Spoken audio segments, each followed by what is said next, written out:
இன்றைய நேர்காணலில் அரசியல் சமூக சினிமா வரலாற்று ஆய்வாளர் உங்கள் விருப்பமான உமாபதி தமிழன் அவர்கள். வணக்கம்.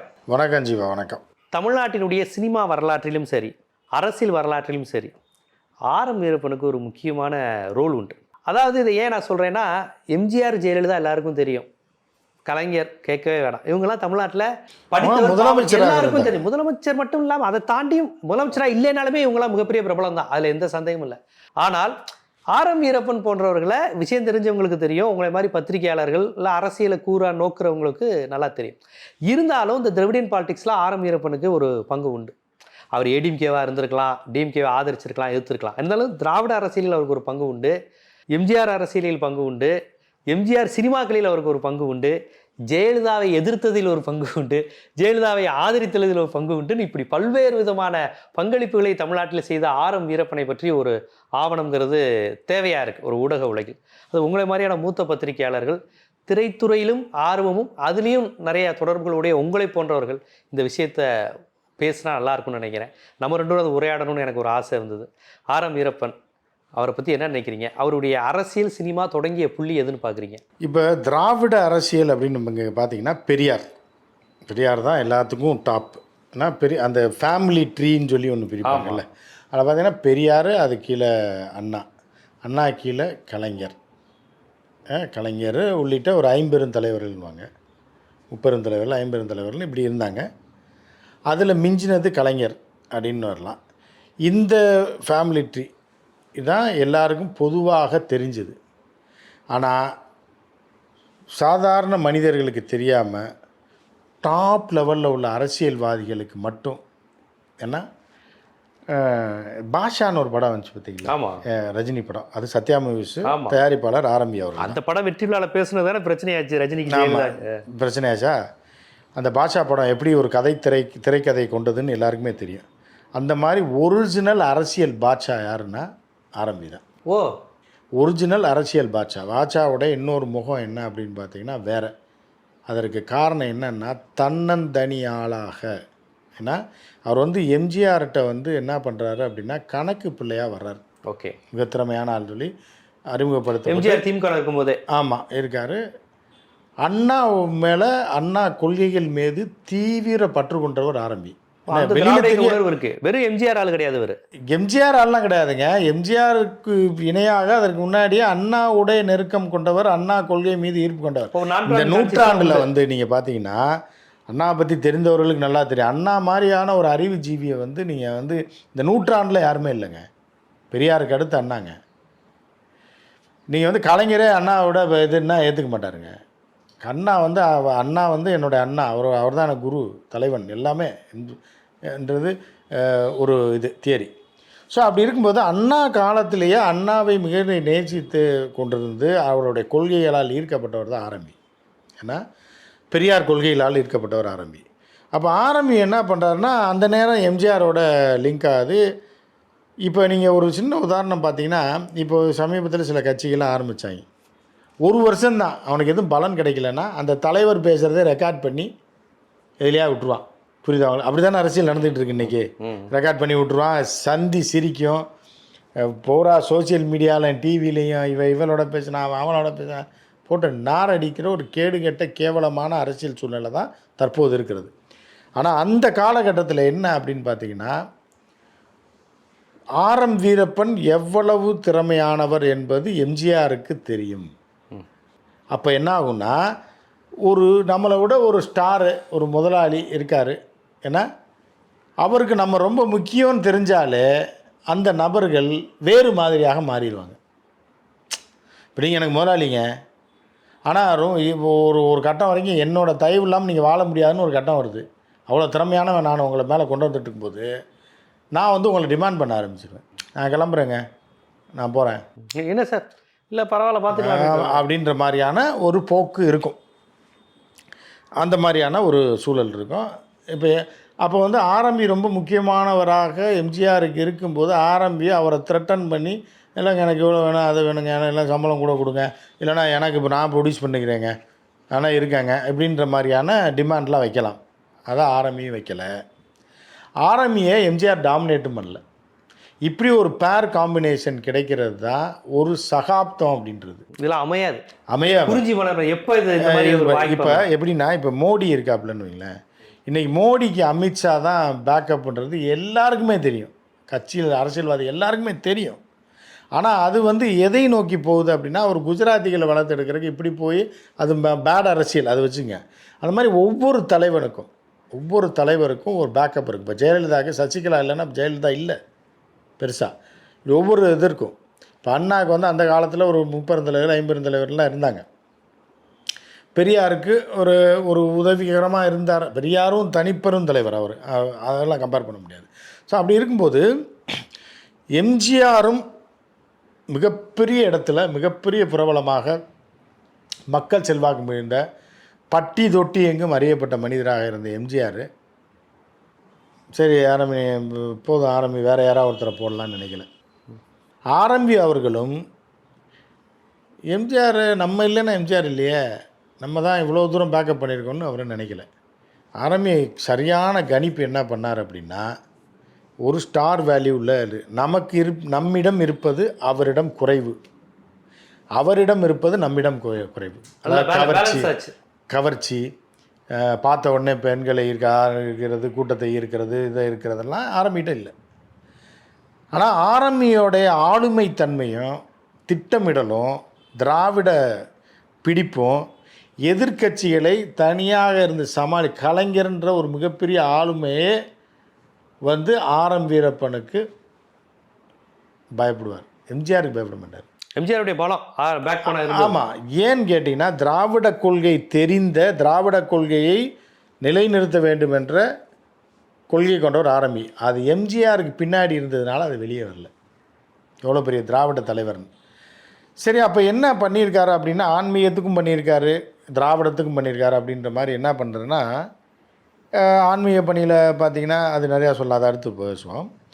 இவர் என்ன பண்ணுறாருன்னா, எம்ஜிஆரை வந்து செதுக்குறாரு. எம்ஜிஆர் அச்சப்பட்டு பேக் அடிக்கும் போதெல்லாம் முதல் முறையாக காஞ்சிபுரத்தில் கூட்டம் வைக்கிறாங்க.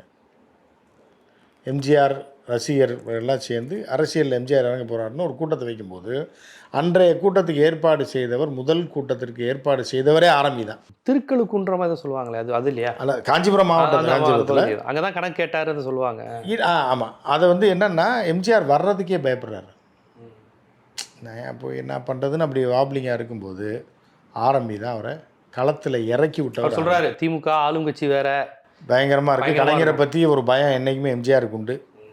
ஆனால் ஆரம்பியை பற்றிய பயம் கலைஞருக்கு உண்டு. ஏன்னா எம்ஜிஆரை நம்ம சமாளிச்சிடலாம், அவருக்கு பேக்கப் பண்ணக்கூடிய ஒரு சிலரில் வந்து ஆரம்பி ஒருத்தர். ஆரம்பி நம்ம பிளட்டு மாதிரி நம்ம இருக்கா அப்படின்ற மாதிரி இருக்கு. ஆனால் ஆரம்பி வந்து என்னென்னா, கடைசி வரைக்கும் ஒரு விசுவாசியாக எம்ஜிஆரை விட்டு விலகாமல், எம்ஜிஆர் இருக்கும் வரையும் சரி, கலைஞருக்கு ஆரம்பியை பற்றி நல்லா தெரிந்தாலும் சரி, ஆரம்பிக்கு கலைஞரை பற்றி தெரிஞ்சாலும் சரி, எதிர் முகாமில் இருந்தாலும் சரி, கடைசி வரை இந்த முகாமுக்குள் வராதவர். ஆனால் கலைஞர் வந்து ஒரு மிகப்பெரிய ஆளுமே, அவர் அந்த அண்ணாவுடைய வழி வந்தவர், அண்ணா கொள்கையில் பண்ணுண்டார். இவர் அதிமுகவுக்குள்ளே இருந்துக்கிட்டு அண்ணாவுடைய கொள்கையில் இது பண்ணி பண்ணி பண்ணி பண்ணி பண்ணி அண்ணா என்ன நினச்சார் அப்படின்னு ஒரு கட்டத்தில் வந்து, அண்ணா மட்டும் ஒரு 5 வருடங்கள் முதலமைச்சராக இருந்திருந்தால் தமிழகம் சிங்கப்பூர் ரேஞ்சுக்கு அப்பயே ஆயிரும். அந்த வாய்ப்பு இயற்கை கொடுக்கல இருந்தார் அப்படின்றது. அதெல்லாம் ஆர்.எம். வீரப்பனுக்கு ஒரு மிகப்பெரிய உறுத்தலாக இருந்து, எம்ஜிஆர் காலத்தில் அவரால் முடிந்த வரைக்கும் ஏதாவது காமெடியாக பண்ணிடாமல் சீரியஸாக நிறையா பண்ணது. தனியார் மருத்துவமனையை ஒரு தொழிலாக ஃப்யூச்சரில் வரும்னு நினைத்து தொழில் ரீதியாக பல விஷயங்கள் அவர் பண்ணியிருக்காரு. அதுக்கெல்லாம் பேக்கப் ஆரம்பி தான். ஆமாம், அப்போலோ ஹாஸ்பிட்டலில் சென்னை கொண்டு வந்து அறநிலைத்துறை அமைச்சராக ஏதோ இருந்தார். ஒரு பல துறையில் இருக்கு. அறநிலைத்துறை, திராவிட ஃபாரஸ்ட்டில் இருந்திருக்காரு, அறநிலைத்துறையில் இருந்திருக்காரு, எல்லாத்துலேயும் இருந்திருக்காரு. அதாவது அண்ணாவுடைய கொள்கை, நான் சொல்ல பெரியார் கொள்கை வேறு, புரியுதா உங்களுக்கு? கடவுள் இல்லை என்ற இதுக்கு உள்ளவர் கிடையாது இவர். அதே நேரத்தில் இப்போ நான் இருக்கேன், நான் வந்து கோயிலுக்கும் போவேன், பெரியார் கொள்கையில் ஈடுபாடு உள்ளவன், பெரியார் கொள்கையில் நம்ம சாதாரண ஆள், நம்மளாம் ஒரு ஜேர்னலிஸ்ட், அவ்வளோதான். ஆனால் அவர்களெல்லாம் மிகப்பெரிய ஆளுமையாக அண்ணா காலத்தில் அண்ணா கூட இருந்தவர். ஆரம்பிக்கிறப்ப திராவிடியன் கான்சியஸ் உண்டு, தமிழன் 100%, நான் பிராமின் அந்த உணர்வு அதுதான் உண்டு அவருக்கு, புரியுதா? ஈழ அரசியலில் எம்ஜிஆருக்கு ஈழ அரசியலை பற்றி சரியான நேரத்தில் சரியான தருணத்தில் எடுத்துரைத்தவர் ஆரம்பி. ஆரம்பி இதெல்லாம் வெளியவே தெரியாது. காளிமுத்து, பண்ருட்டி ராமச்சந்திரன் இவங்க எல்லாமே ஒரே டீம். பண்ருட்டி ராமச்சந்திரன், காளிமுத்து இவங்க எல்லாருமே ஈழ ஆதரவு இவர்களாக இருந்தாலும் எம்ஜிஆர் வந்து ஆர்எம்பியை கேட்காமல் எதுவும் செய்ய மாட்டார். ஆர்எம்பி வந்து வேறு கொள்கை உடையவராக இருந்திருந்தால் இதை அப்பயே தட்டி விட்டுருக்க முடியும். இவரை மூளையா இருந்து சொல்லிக்கிட்டே இருந்து அவர்கள் சொல்வதையும் அவர்களுக்கு ஸ்பேஸ் கொடுத்து சொல்லுவாங்க. ஆமாம், இது போன்ற நிறைய ஈழ ஆதரவாளர்களும் சரி, தமிழின் ஆதரவாளர்கள், திராவிடர்களை வந்து எம்ஜிஆரிடம் நெருங்கச் செய்தவர் ஆரம்பி. அந்த கொள்கைகளை இம்ப்ளிமெண்ட் பண்ணுறதுல முக்கியமாக இருந்தவர் ஆரம்பின்றது யாருக்குமே பெருசாக தெரியாது. ஒன்று அது சொன்னா கேட்பார் எம்ஜிஆர். இவர் சொன்னதை தவிர வேறு எதுவுமே கேட்க மாட்டார். அப்படி சொல்லலாம். இந்த இடத்துல நான் குறுக்கிட்டதுக்கு மன்னிக்கணும். ஜெயலலிதா விவகாரத்தில் மட்டும் எம்ஜிஆர் மாற்றி சிந்திச்சாரா? ஏன்னா ஜெயலலிதா அம்மையார் உள்ளே வந்ததுலேருந்தே ஆரம்பி அவர்கள் வேண்டாம் என்று, ஆனால் அவர் தான் திருப்பி கூட்டி வராரு. ஆரம்பி தான் அந்த டான்ஸ் அந்த உலகத்தமிழ் மாநாட்டில் ஏதோ கூட்டி வராருன்னு சொல்கிறாங்க. ஆனால் கட்சியை கைப்பற்ற பார்க்குறாங்க. ராஜீவ்காந்தியோட காங்கிரஸ் டெல்லியோட இவங்க டீலிங்கில் இருக்கிறாங்க. ஒரு மாதிரி உங்களை கார்னர் பண்ணுறாங்கன்னு ஆரம்பி ஹிண்ட் கொடுத்துட்டே இருக்காரு. ஆனால் எம்ஜிஆர் கேட்கலையே. இப்போ வந்து என்னென்னா, இது பிற்காலத்தில் உண்மைன்றது தெரிஞ்சுது. 84க்கு பிறகு பிற்காலத்தில் உண்மைன்றது தெரிஞ்சுதா இல்லையா ஆரம்பி சொன்னது? அவர் எப்போ சொல்லியிருக்காரு? 80களில் சொல்லியிருக்காரு. 91 நடந்துச்சா இல்லையா? அது ராஜீவ்காந்தியும் ஜெயலலிதாவும் டையை போட்டு தானே ஜெயிச்சு. ராஜீவ்காந்தி இல்லை, ஜெயலலிதாவோட சேர்க்கலை அப்படின்னா யார்? ராஜீவ்காந்தியும் என்ன ஜெயலலிதாவை சேர்க்கவில்லை என்றால் ஜெயலலிதா என்ற ஒரு இதே இருந்திருக்காது இங்கே தமிழ்நாட்டில், வரலாறே இருந்திருக்காது. இதை 84 எம்ஜிஆர் இருக்கும்போதே ஜெயலலிதா கட்சியை கைப்பற்ற வேண்டும். ஏன் கேட்கலைங்கிற எம்ஜிஆர்? அது தனிப்பட்ட முறையில் இப்போ அட்வைசர் வந்து பவர்ஃபுல்லான அட்வைசருங்க. இப்போ நான் வந்து ஒரு பெரிய அறிவாளிங்க. நான் முன்னாடியே 10 வருஷம் கழிச்சு ஜீவா உங்களுக்கு இது நடக்கும்னு சொல்கிறேன். அது 10 வருஷம் கழிச்சு நடந்துருத்தது இப்போ 20 வருஷம் கழிச்சு 40 வருஷம் கழிச்சு நிரூபணமாகுது. ஆனால் ஏன் கேட்கல ஜீவான்னா அதுக்கு நான் என்ன செய்கிறது? இல்லை ஜீவா சொல்கிறத கேட்கலன்னா நீங்கள் என்ன செய்வீங்க? நீங்கள் ஒரு விஷயத்தை என்கிட்ட சொல்கிறீங்க, சார் இப்படி நடக்க போகுது சார்னு. கேட்கலைன்னா நான் ஏன் கேட்கலன்றதுக்கு என்ன பதில் சொல்ல முடியும்? அவருக்கு ஒரு ஈர்ப்பு தான், புரியுதா? அதை நம்ம ஓப்பனாக பேச முடியாதுல்ல. சில விஷயங்கள் நம்ம ஓப்பனாக பேச முடியாது. அப்படி இருக்கும்போது அதற்காக ஆரம்பியை அனுப்பி விட்டுருந்தாரு, அந்த இடத்தை விட்டு அகற்றி விட்டுருந்தாருன்னா ஆரம்பியை வந்து தவறுன்னு சொல்லலாம். ஆரம்பியை தள்ளலையே, ஜெயலலிதாக்காக ஆரம்பியை தள்ளலை அவர். ஏன்னா ஆரம்பி இல்லைன்னா எம்ஜிஆர் இல்லை. இல்லை, உலகம் சுற்றுவாளிவனில் ஜெயலலிதா வேணான்னு சொன்னவரே ஆரம்பின்னு சொல்லுவாங்க. ஜெயலலிதா வேணாம் இல்லைங்க. ஆரம்பி சொல்வதை வந்து எம்ஜிஆர் தட்டியதே கிடையாதுங்க. எம்ஜிஆரை வந்து அணுவாக ஷேப் பண்ணி கொண்டு வந்து இவ்வளோ நாள் தாங்கி பிடித்து பின்னணியில் இருந்த ஒரு மிகப்பெரிய ஆளுமை தாங்க ஆரம்பி. ஆரம்பியை பற்றி இந்திரா காந்திக்கு தெரியும், ராஜீவ்காந்திக்கு தெரியும், கலைஞருக்கு தெரியும், முரசொலி மாறனுக்கு தெரியும், சரியா, நெடுஞ்செழியனுக்கு தெரியும், பக்தவச்சல் எல்லாருக்குமே தெரியுங்க ஆரம்பியை பற்றி தெரியும். ஆனால் மக்களுக்கு அவர் ரீச்சபிள் லீடர் கிடையாது. அவர் எம்ஜிஆருக்காகவே வாழ்ந்து பப்ளிசிட்டி இது இருக்குது அப்படின்னா மக்கள் கூடுறாங்கன்னா அது எம்ஜிஆருக்காகவே கூடி விட்டு போகட்டும், எம்ஜிஆருக்கு தான் கூடணும், அது எம்ஜிஆருக்கு தான் அது வரணும்னு சொல்லி எம்ஜிஆர் வளர்ச்சியை பார்த்து அவர் பின்புலத்திலிருந்து தன் நிலை அறிந்த ஒரு மாபெரும் ஒரு ஞானி, அரசியல் ஞானி தான் அவர். இப்போ இசை ஞானின்னு சொல்கிற மாதிரி அரசியல் ஞானி பலர் இருக்கலாம், ஒரு சிலர் இருக்கலாம், அதில் ஆரம்பியும் ஒருத்தர்.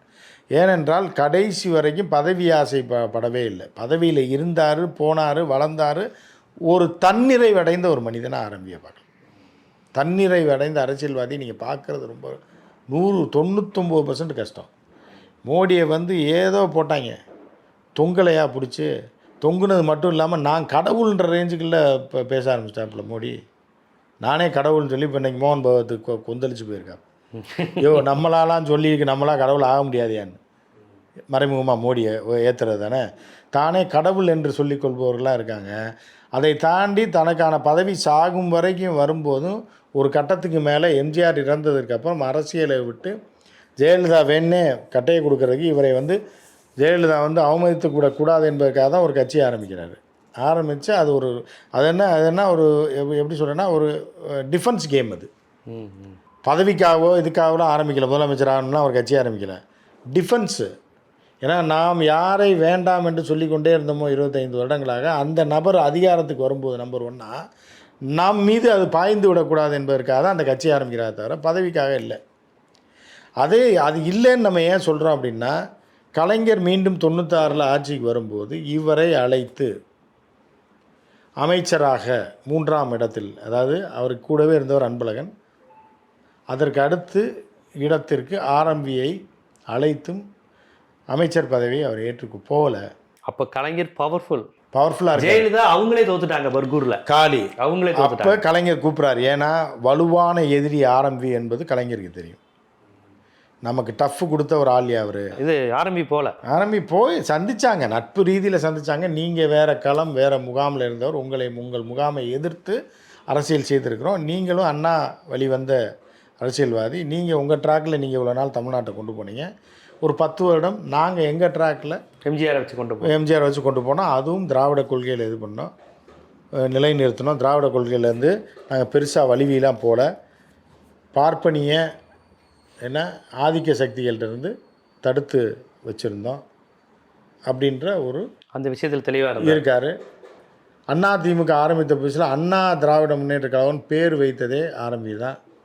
அதை நீங்கள் பார்த்துக்கணும். அண்ணா பேரை சேர்த்து திராவிட முன்னேற்ற கழகம் வைத்ததும் ஆரம்பி தான். அந்த காலகட்டத்தில் எம்ஜிஆர் கலைஞர் பயந்து கொண்டிருந்த இருந்த காலத்தில் மிகப்பெரிய டஃப்பாக இருந்தவர் ஆரம்பி தான். ஆரம்பிக்கு தான் அவர் வந்து ஒரு எதிரியாக, எதிர்க்கட்சியை சேர்ந்த ஒரு அரசியல்வாதியாக ஒரு டஃப்பாக நினச்சது ஆரம்பியை தான் அப்படின்றது இல்லை, மாற்றுக்கிறது இல்லை. ஒன்று அந்த மாதிரியான ஒரு தலைவர். நீங்கள் அது போக என்னென்னா பன்முக திறமை கொண்டவர். அவர் பாட்டு எழுதுவார், திரைக்கதை எழுதுவார், ஒரு ப்ரொடியூசராக மட்டும் கிடையாது. அவர் எடுத்த படம் பூரா மேக்ஸிமம் 90% சக்ஸஸ். 90% ரேட்டிங் கொடுக்கவே முடியாது. ரஜினியை வச்சு வந்து வரலாற்று சிறப்புமிக்க பாட்ஷா, இன்றைக்கு வரைக்கும் பாக்ஸ் ஆஃபீஸ் சீட்டில் பாட்ஷா தான் நம்பர் 1. ராணுவ வீரன் பாக்ஸ் ஆஃபீஸ் சீட்லாம் இல்லை, பாட்ஷா தானே என்னைக்கும்.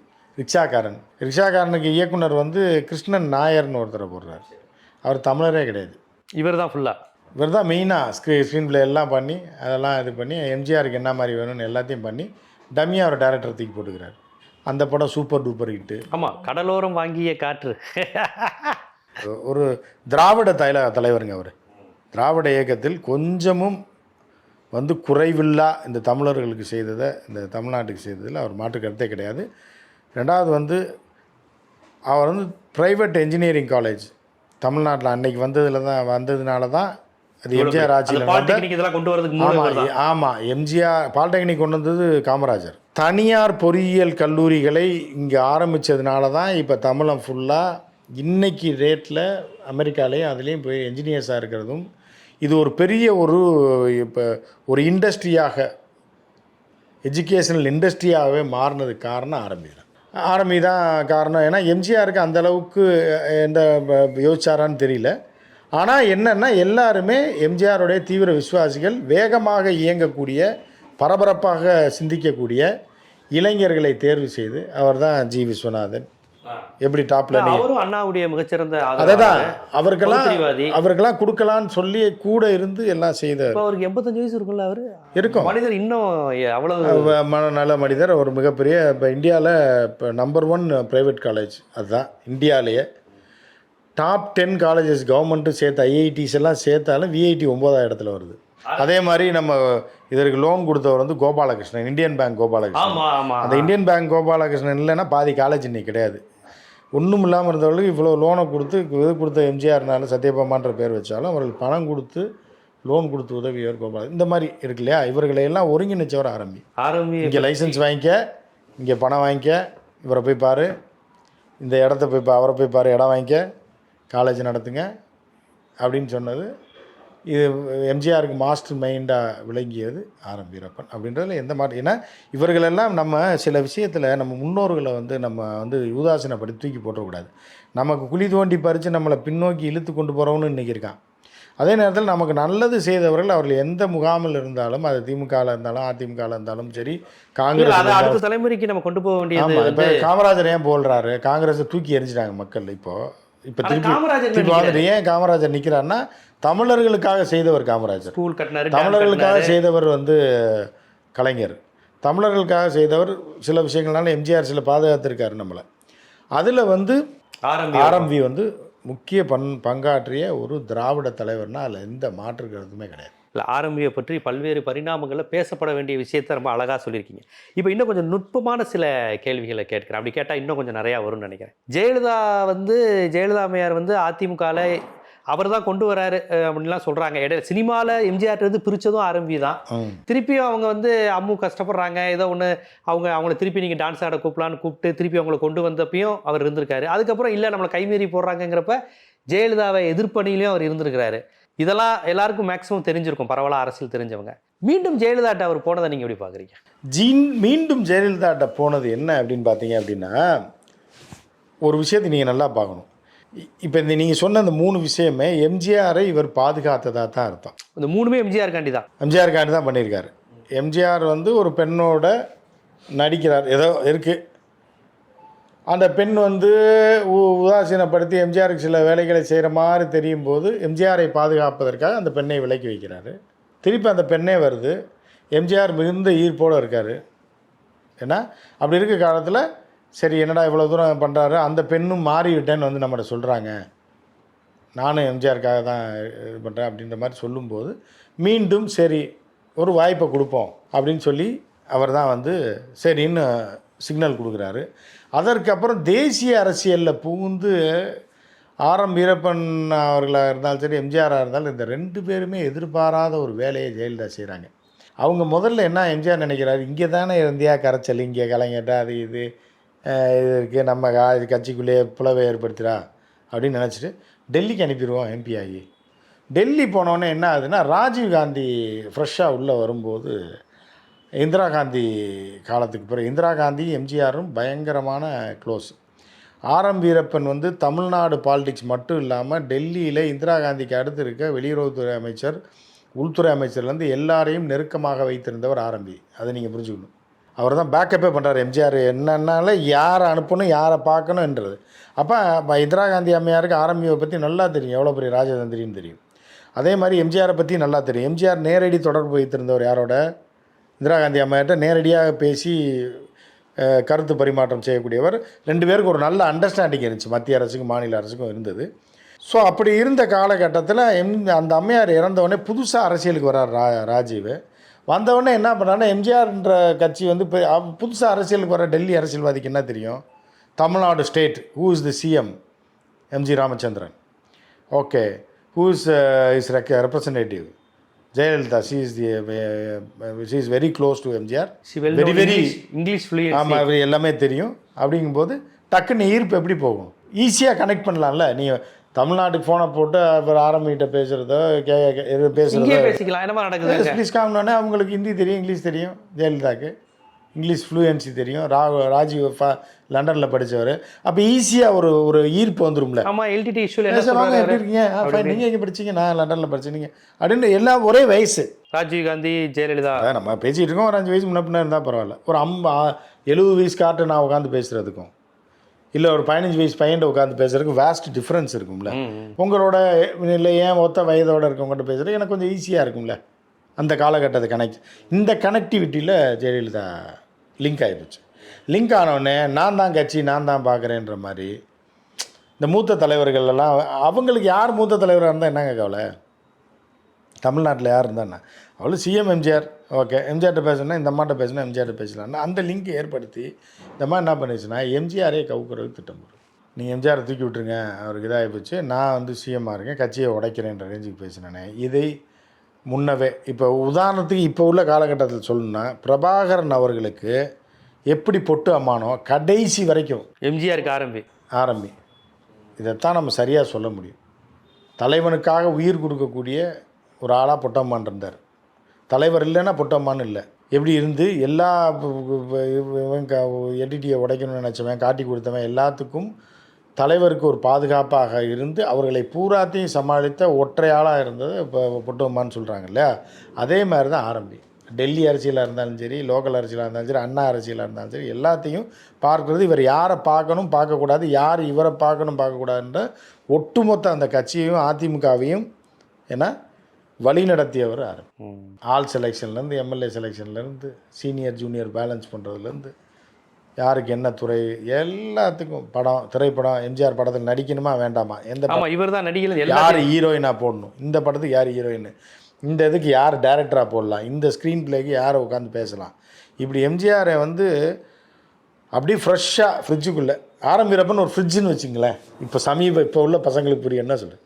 ஆரம் வீரப்பன் ஒரு ஃப்ரிட்ஜ். அதுல எம்ஜிஆர் இருந்துகிட்டே இருந்தார். எம்ஜிஆர்ன்ற ஆப்பிள் வச்சுட்டே இல்ல அதுதான் இருந்தாங்க. கேட்குறேன், இந்த ஆப்பிள் கெட்டு போனா ஜெயலலிதா அப்படியே விஷயத்துல கொஞ்சம் தோத்துட்டாரோ ஆரம்பி? இல்லை தோக்கலாம் இல்லை. இல்ல எம்ஜிஆருக்கு பிறகு கட்சி வந்து ஜெயலலிதா கையில தானே போச்சு. எம்ஜிஆருக்காக தானே இவர் இவர். முன்னிறுத்தின அதாவது இதில் தான் ஒரு முக்கியமான விஷயம் நீங்கள் புரிஞ்சுக்கணும். நான் வந்து இப்போ நீங்கள் எம்ஜிஆர் நான் இருக்கேன் அப்படின்னு வச்சிங்களேன், நான் முதலமைச்சர் ஆகணுன்ற ஒரு வெறி பிடிச்சி அலைஞ்சிக்கிட்டு என்னைக்காவது எம்ஜிஆர் நீங்கள் இருக்கட்டும் உங்களுக்கு பிறகு நான் தான் அப்படின்ற ஒரு எண்ணம் எனக்கு இருந்திருந்தால் அதில் நான் ஜெயிச்சிருப்பேன். நான் உங்களுக்காகவே வாழ்கிறேன், உங்களை முதலமைச்சராக வச்சுருக்கணும், உங்களை வச்சு தான் நான் அரசியல் பண்ணுறேன், சினிமா பண்ணுறேன், எல்லாமே பண்ணும்போது அந்த நபர் மறைவுக்கு பிறகு இவருக்கான இடம் வெற்றிடமாயிருது. இவர் இவர் வந்து முதலமைச்சரானா அந்த இடத்துல காலவாரிட்டு செத்துட்டாருன்னொன்னே அந்த இதுக்குள்ளேயே பாடியை உள்ளே வச்சுட்டு இவர் முதலமைச்சர் பதவி ஏற்று ஜானகிலாம் வர விடாமல் துரத்தி விட்டுட்டு இவரை கேப்சர் பண்ணியிருக்க முடியும்.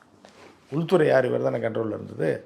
சரி, அவர் சீனியர் 2ஆம் இடம், அவருக்குரிய வயதின் அடிப்படையிலும் சீனியர்ன்ற அடிப்படையிலும் ஒரு மரியாதை கொடுக்கணுன்றது புரோட்டோகால் படி நெடுஞ்செழியன் இருக்கார். அப்போ வந்து இவர் வந்து என்ன பண்ணுறாருன்னா எல்லாத்தையும் சமாளித்து கொண்டிருக்கக்கூடிய ஆரம்பி தான் தலைமை பதவிக்கு வரணும், முதலமைச்சர் ஆகணுன்ற முயற்சி எடுத்திருந்தால், அதை நோக்கி பயணித்திருந்தால் எம்ஜிஆர் செத்த உடனே நான் தாண்டான்னு வந்திருப்பார். ஆனால் இவர் அப்படி எடுக்கலை. அதிமுக ஆட்சியில் இருக்க வேண்டும், எம்ஜிஆர் ஆட்சியில் இருக்க வேண்டும், அதை நோக்கியே நம்ம பயணம் இருக்க வேண்டும், அதை நோக்கி மட்டுமே நம்ம பயணம் இருக்க வேண்டும். போது தலை போன உடனே ஆளுக்கு உள்ளே வந்து பூந்துடுறாங்க. ஏன்னா இவர் அந்த இடத்த சுதாரிப்பாக இருந்தேன்னா டப்புன்னு எம்ஜிஆர் சாருக்கு முன்னாடியே போய் உட்கார பார்த்தார்ல ஜெயலலிதா. எம்ஜிஆர் இருக்கும்போது டக்குன்னு கடைசி நேரத்தில் தான் ஆயிடக்கூடாது, டப்புன்னு கீழே தள்ளி விட்டு போய் உட்காந்துன்னு நினச்ச ஜெயலலிதா. இவர் அப்படி நினைத்திருந்தால் அவர் இறந்த அன்னைக்கே இவர் பதவி ஏற்று விட்டு இவர் போய் அந்த சீட்டில் உட்காந்துட்டு இருந்தால் ஜெயலலிதா வந்திருக்கவே முடியாது. ஆனால் இவர் மீண்டும் ஜெயலலிதாவிடமே போய் சேரக்கூடிய ஒரு நிலை அது கேட்டீங்க. அது வந்தது அந்த பாட்ஷா பட வெற்றி விழாவில் ரஜினி பேசின பேச்சு தான். இந்த நாட்டில் வெடிகுண்டு கலாச்சாரம், இந்த பாம்பே படம் வந்தப்பையா குண்டு போடுறீங்க, வெடிகுண்டு கலாச்சாரம் அதிகமாயிருச்சு இந்த கவர்மெண்ட்லன்னு அவர் இப்போ அமைச்சர் ஜெயலலிதா ஆட்சியில் அவரை வச்சுக்கிட்டே அவர் பேசிட்டார் ரஜினி. அவருக்கு ரஜினிக்கு வேற இஷ்யூ, ஜெயலலிதா நடந்து போக வச்சுட்டாங்க, டிராஃபிக்னு ஏதோ ஒன்று. அப்படி பேசுனதுக்கு அப்புறம் தானே ஆரம்பி பதவியே போச்சு. இல்லை அதுதான் என்ன நினச்சாருன்னா, அதுக்கப்புறம் ஆரம்பி வந்து என்னென்னா எம்ஜிஆர் இறந்ததுக்கப்புறம் இந்த கட்சி இருக்கணும், அவருக்காக ஆரம்பித்த கட்சி, ஒரு திராவிட கொள்கையோட ஆரம்பித்த கட்சி இருக்கணும். அப்படிங்கும்போது சரி எல்லாரும் ஒன்றா ஆகுறாங்கன்னு சொல்லி அம்மையார் பேச்சு நடத்துகிறாங்க. யார்? ஜானகி அம்மையார் பேசுகிறாங்க, வைக்கிறாங்க. இவர் தான் ஒரு ராஜதந்திரி. சரி, இவரை வைத்து ஒரு ஆட்சி நடத்தும் போது ஜெயலலிதாவுக்கு அது உறுத்தலாகவே இருக்குது. ஆனால் இவர்களை இணைச்சிருக்கலைன்னா ஜெயலலிதாவே கிடையாது. அதுக்கு உடன்பட்டு தான் ஜெயலலிதா இணைச்சி மொத்தமாக ஆட்டையை போட்டுடலாம் ஜெயலலிதா பார்க்கும்போது இந்த ஒரு சம்பவத்தை வச்சு தன்னுடைய வாழ்நாள் எதிரியாக ஜெயலலிதா கருதிய ஆரம்பியை இந்த ஒரு சம்பவத்தை வச்சு அந்த அம்மா காய் நகர்த்தி அப்பாடா இவர் போனால் போதும், ஏற்கனவே கொஞ்சம் நகர்த்தி விடலாம் தான் நினச்சிக்கணும். நம்ம ரகசியம் பூரா தெரிஞ்சவர், நம்ம வந்து எங்கெல்லாம் இப்போ குருட்டு பிளான் திருட்டு பிளான்லாம் போட்டோமோ இது எல்லாம் முன்னாடியே கண்டுபிடிச்ச ஒரு மனிதன், நம்மளை ஆட்சியை எம்ஜிஆர் இருக்கும்போதே கைப்பற்ற விடாமல் தடுத்த ஒரு வாய்ப்பு, அதுக்கு இது ஒரு நல்ல வாய்ப்பு அப்படின்னு. ஏன்னா நீங்கள் வந்து தமிழ்நாடு அரசியலில் பார்த்தீங்கன்னா இந்த ரஜினிகாந்த் வந்து சாதாரண ஆள் கிடையாது. பல மாற்றங்களுக்கும் குட்டிச்சவர் ஆனதுக்கும் காரணம், நல்லதுக்கும் காரணம் ரஜினிகாந்த் தான் இருக்குது. நீங்கள் எப்போன்னு பார்த்தீங்கன்னா ஆண்டவனால் கூட காப்பாற்ற முடியாதுன்னு சொல்லி மூப்பனார் கொண்டு வந்தது ஒரு விஷயம். அதற்கப்புறம் வரலாற்று சிறப்பு மிக்க படத்தை பூராமே அவர்கள் கம்பெனி தான் தயாரிச்சிருக்கு. ரஜினிக்கு டேர்னிங் பண்ண இன்னைக்கு சத்யா மூவிஸ் தானே. ஆமாம், அதெல்லாம் லேட். சத்யா மூவிஸ் ஒவ்வொரு சிக்ஸர் நானும் பயங்கரமான சிக்ஸர், மேட்ச் வின்னிங் சிக்ஸர் அடித்தது ரஜினிக்கு, மேட்ச் வின்னிங். அதே மாதிரி காக்கி சட்டை பயங்கர பிடிங்கிட்டு ஓடின படம் கமலஹாசனுக்கு பெரியது. அதே மாதிரி பார்த்தீங்கன்னா எம்ஜிஆருக்கு ரிக்ஷாக்காரன்னு, இன்னும் பல படங்கள், நாடோடி மன்னன் கூட இவர் தான் இருந்து எல்லாம் பார்த்தது. யார் முதல் படமா? எம்ஜிஆர் பிக்சர்ஸ் படங்களும் இவர் தான் மேக்ஸிமம் மேனேஜர் தாங்க எல்லாமே. எம்ஜிஆர்னாலே ஆரம்பி இல்லைன்னா எம்ஜிஆர் இல்லைங்க. அதுக்கு 99 பேர் வாழ்ந்து கெட்ட பழக்கங்கள்லாம் இல்லாமல், ஏன்னா திரைத்துறையை திரைத்துறையாக பார்த்து அதில் ஒரு கலைஞனாகவும் வாழ்ந்து கணக்கு பிள்ளையாக வாழ்கிறது ரொம்ப சாதாரண விஷயம் கிடையாது. பணம் டீல் பண்ணுறவனுக்கு அறிவு வந்து, அதாவது க்ரியேட்டிவிட்டியும் கலைக்கும் கொஞ்சம் தூரமாக போயிடுவாங்க. கலைஞனுக்கு வந்து பணத்தை டீல் பண்ண தெரியும். ஆமாம், அவனுக்கு கமர்ஷியல் மைண்டு வந்தால் படைப்பு சிந்தனை போயிடும். ஆனால் கமர்ஷியல் படங்களில் படைப்பு சிந்தனையும் கொண்டு அரசியல்லையும் ஒரு பெரிய ராஜதந்திரியாக இருந்து பணத்தை டீல் பண்ணுறதுலேயும் ஒரு நஷ்டமில்லாத லாபகரமான தொழிலை செய்யக்கூடிய மாபெரும் ஒரு தொழிலதிபராக விளங்கியவர் ஆரம்பி. திராவிடத்தை இதில் வந்து ஒரு மாபெரும் தமிழர்களுக்கு வந்து ஒரு ஒரு தமிழர்கள் அவ்வளோ சீக்கிரம் ஒதுக்கி வைக்க முடியாத வருது. ஏன்னா எம்ஜிஆரை வைத்து என்னென்ன பலன்லாம் அனுபவிச்சிங்களோ அது ஆரம்பி செஞ்சதுன்றது மனசில் வச்சுங்க. 85% அவர் செஞ்ச நல்ல விஷயங்கள் எல்லாமே கல்விக்கு, சுகாதாரத்துக்கு, இது மாதிரி எம்ஜிஆர் செஞ்ச எல்லாத்துலேயும் ஆரம்பி பேக் போனா இருக்குது அப்படின்றத தமிழர்களும் திராவிடர்களும் தமிழர்கள் வந்து குறிப்பாக ஆரம்பியோட இதை வந்து நிச்சயமாக மறக்க முடியாது. ஆரம்பி செய்த ஒரு விஷயங்கள். ஆரம் வீரப்பன் என்கின்ற ஒரு பெருந்தமிழர், திராவிட இயக்கத்தின் ஒரு முக்கிய தலைவராக இருந்திருக்கிறார். கலைஞர் இன்னொரு விஷயத்தை நான் சொல்லி முடிச்சுக்கிறேன். கடைசி காலம் வரைக்கும் கலைஞருக்கு ஒரு மிகப்பெரிய எதிரி, ஆமாம், மிகப்பெரிய அரசியல் எதிரியாக விளங்கியவர். ஆனால் எம்ஜிஆர் மறைவுக்கு பிறகு ஆரம்பி நம்மளோட இருக்கணும் அப்படின்னு விரும்பியவர் கலைஞர். அமைச்சராக அழைத்தவர், ஆனால் போல இல்லை. அது அவர் சொன்ன விஷயம் என்னென்னா, தனிப்பட்ட முறையில் என்ன சொல்லியிருக்காருன்னா, நீங்கள் ஒரு பெரிய ஆளுமை, நானும் இந்த 10 வருடமாக எம்ஜிஆர் கூட இருந்து இந்த 30-40 வருஷமாக அரசியலில் ட்ராவல் பண்ணி ஒரு ஆளுமையாக இருந்துட்டேன். நான் ட்ராவல் பண்ண முகாம் வேறு, நீங்கள் ட்ராவல் பண்ண எதிர் முகாம் ட்ராவல் பண்ணுங்கள். உங்கள் மேலே எனக்கு மிகப்பெரிய மரியாதை உண்டு, உங்களுக்கும் என் மேலே ரொம்ப அன்பும் பாசமும் மரியாதையும் உண்டு.